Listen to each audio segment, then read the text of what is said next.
All right. So you're like young and you're like vibrant and you have like lots of energy. And you're always hungry. So when you like eat, you'll be like eating 2 bowls of rice or like loaves and loaves of bread, you know, for like every meal you have. And then one day you just wake up and you'll be like, I'm like 40 years old now and I'm like no longer this little thin guy, but I'm kind of like big. So one day you went to your doctor and your doctor be like, hey guy, you better like cut down on your carbs. And you'll be like, what are carbs? I mean, I wish I listened to what chemistry was all about. Well, so what are carbs? Well, carbs is simply a group of molecules, a type of nutrients that we take in that are primarily sugar-based. So that's what carbs are. It's like long chains of sugar. And another word to call these sugars are saccharides.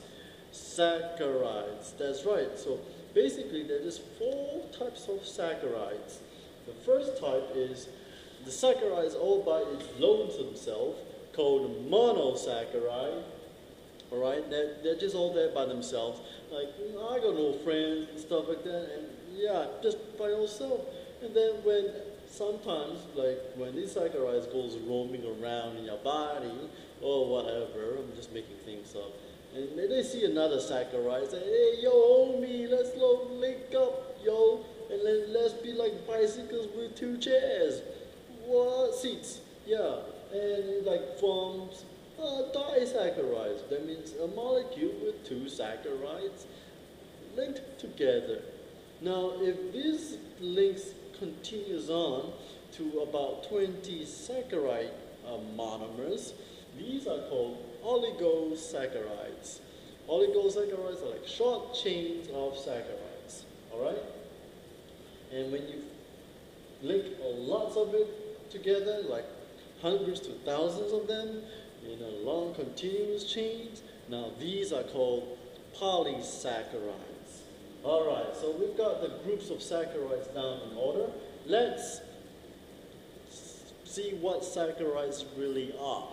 Okay, so what are saccharides? Saccharides are simply sugar molecules, all right? The most common one of them are the hexoses. Hexoses are sugar molecules or saccharides with 6 carbon atoms. Let's look at the most common of all saccharides, glucose. Glucose has is a 6-member ring with 6 carbon atoms. It forms a ring, okay? So let's take a look. 1 carbon atom, 2 carbon atom, 3 carbon atom, 4 carbon atom, 5 carbon atom, 6 carbon atom. Now these kinks over here and all these intersections represent a carbon atom. And they form this 6-member ring with this O, oxygen, at the top right corner, and a methanol that is at the top left corner. All right, methanol is the CH2OH.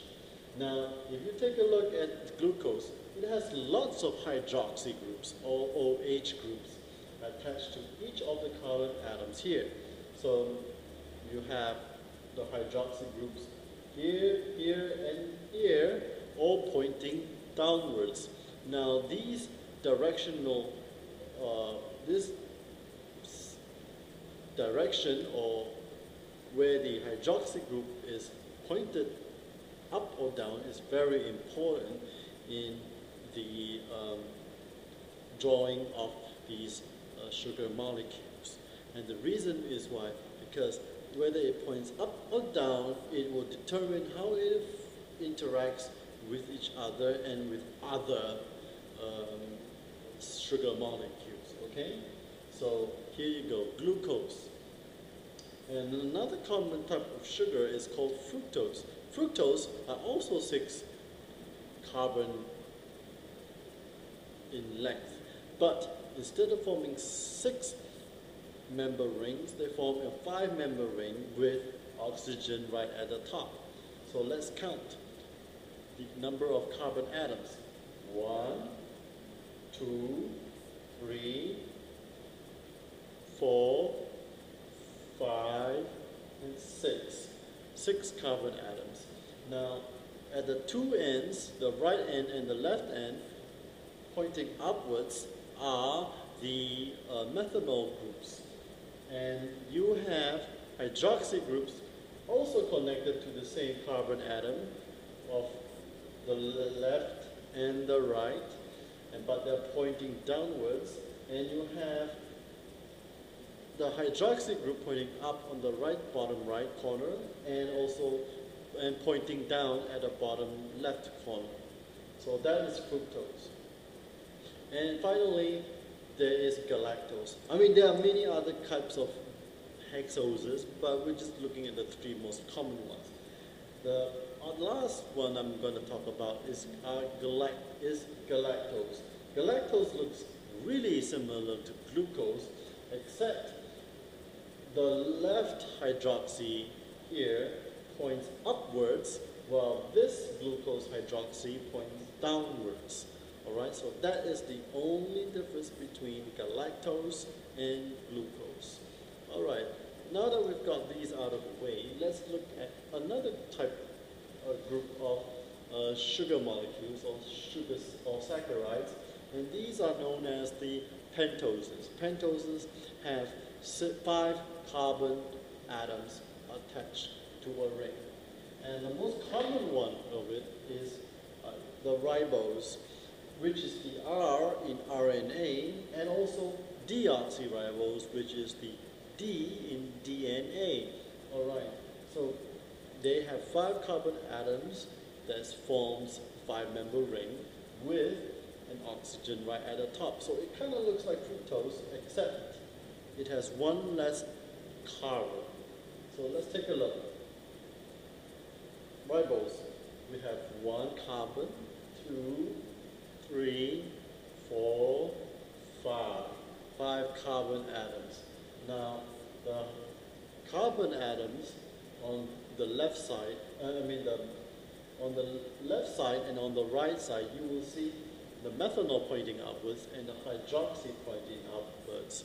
Whereas for these bottom hydroxy, groups are pointing downwards. Alright, so that is how you draw ribose. Now, deoxyribose is very similar to ribose, except for the bottom right corner. The hydroxy doesn't exist here, but it exists here. So there's no oxygen in deoxyribose, hence the word deoxy. But the oxygen is here present at ribose. So, now that we've talked about monosaccharides, what happens when you form bonds between the two of them? Now, these bonds are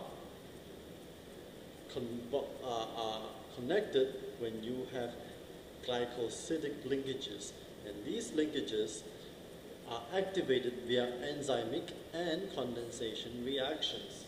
So here I have the example of glucose and fructose.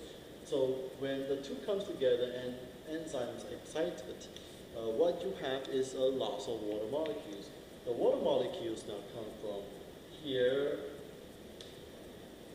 the OH of one of the monosaccharides and the H of the other. Alright?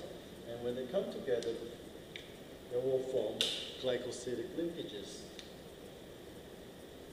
So let me draw the combine of the disaccharides.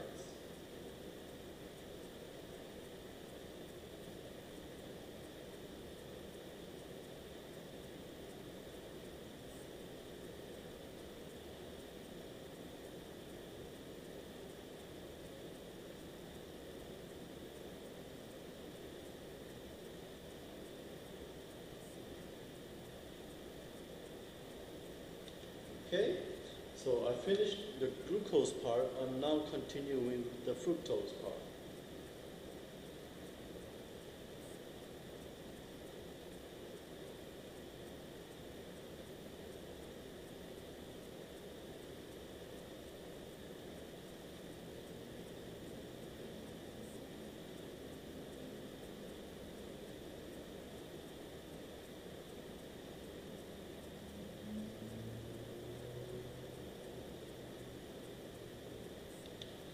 Okay, so this is here between the glucose and the fructose. We have the oxygen that is taken from this hydroxy group on the fructose. All right, so this is the glycosidic linkage between glucose and fructose. When glucose and fructose come together, they form sucrose, which is the technical name for table sugar. All right. So there are many other types of disaccharides that's out there, and one of them we're going to talk about also very briefly is lactose. Lactose happens when we have glucose linking with galactose, and also we make maltoses when we have two glucoses linked together in an alpha linkage. So now that we have disaccharides over here, what happens now when we form longer chains of it? When you form longer chains of monosaccharides, you will get complex carbs like starch, which is basically polyglucose, cellulose, which is layers and layers of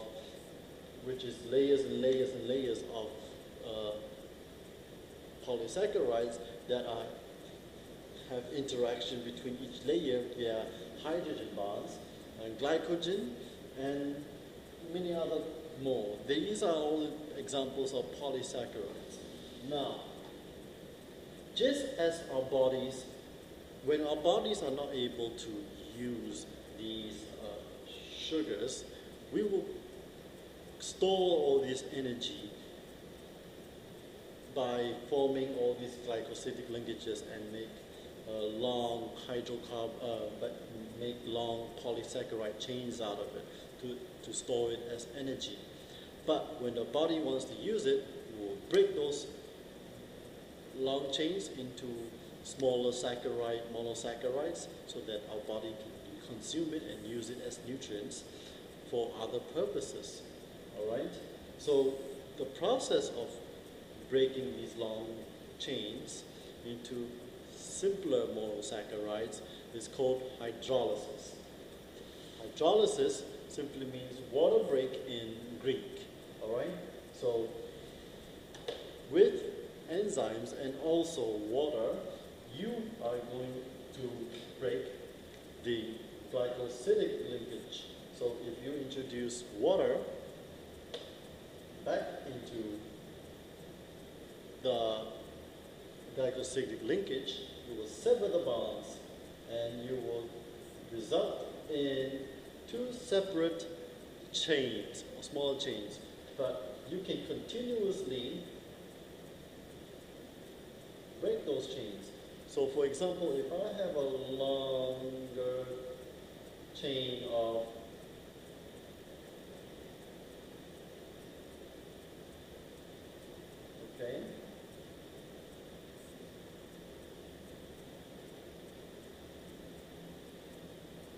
I can break those chains via hydrolysis. All right? So that's all we have for carbs and sugars. We'll talk about amino acids in the next video lesson.